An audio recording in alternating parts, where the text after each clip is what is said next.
the word great, curiosity for birds. I do, and it's been a lot of fun actually intersecting my love of birds with dinosaurs, and it's been perfect. That's what I'm doing for my PhD. There's quite a connection. There is, and I never really thought about it too hard. Birds are descendants of dinosaurs. Birds technically are dinosaurs. They're just descended from them, in the same way that we descended from apes. Except, of course, we still have apes that are around today. The difference is birds don't have their relatives, the dinosaurs, with us anymore. And when I was growing up, I was a dinosaur girl all the way. I wanted to do the big scaly ones. I wanted to dig up the biggest, baddest ones I could find, and that's what I wanted to study. I wanted to study them, and just because they are fascinating beyond belief. But then I got into birds in 2020 thanks to I may have said this on my last one, but thanks to an ornithology class I took for fun, honestly as a joke. Like, my friends and I were not into birds. We were like, this guy's doing a bird class. Wouldn't it be funny if we took it? It could be. We've got an extra elective. Why don't we just do it for fun? Yeah. We couldn't care less about birds going into that class, but the professor was so passionate about it. And every week we went on bird walks.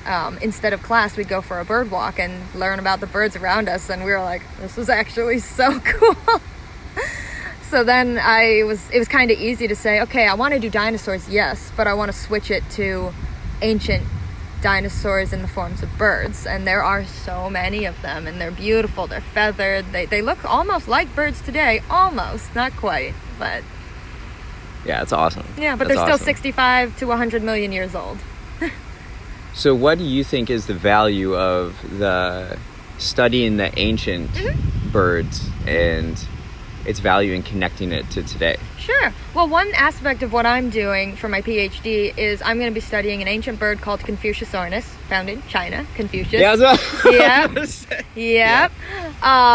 And it's a beautiful little bird. And what I'm going to be doing is trying to understand the way its foot worked. So just whether it could grasp, whether it could climb, how it functioned. And what I do is the only way to really have a good idea of what it is to compare it to modern birds, because their feet look pretty dang similar. So I'll compare it to a bunch of different modern birds. And so that's a big intersection there. Something I'd love to get into down the road would be its conservation paleobiology, where you use the past to infer the future, to make connections to the current, going through mass extinctions and understanding that we are, in a sense, in a mass extinction right now. Maybe how we can understand what types of birds will need our protection the most based on past mass extinctions. What kind of animals seemed to have needed the help the most, things like that. And of course, those weren't our doing, but it's still a mass extinction. Yeah, elaborate on that. So we're going through an extinction right now. Have you read the book Sixth Extinction? I have not, no. It's on my bookshelf. I haven't read it yet. I definitely need to. I've heard a lot of good things about it.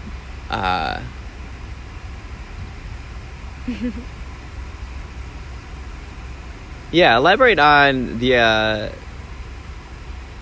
that we're going through another extinction right now. Well, sure. I mean, we're in a biodiversity crisis of our own right now. We're losing so many species, and it's mostly due to climate change.